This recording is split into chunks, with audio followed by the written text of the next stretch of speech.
गणेशाष्टकम् गणपतिपरिवारं चारुकेयूरहारं गिरिधरवरसारं योगिनीचक्रचारम् भवभयपरिहार दुःखदारिद्र्यदूरं गणपतिमभिवन्दे वक्रतुण्डावतारम् अखिलमलविनाशं पाणिनाहस्तपाशं कनकगिरिनिकाशं सूर्यकोटिप्रकाशम्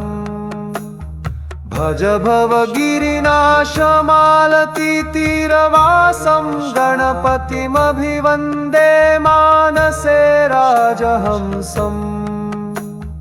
विविधमणिमयूखैः शोभमानं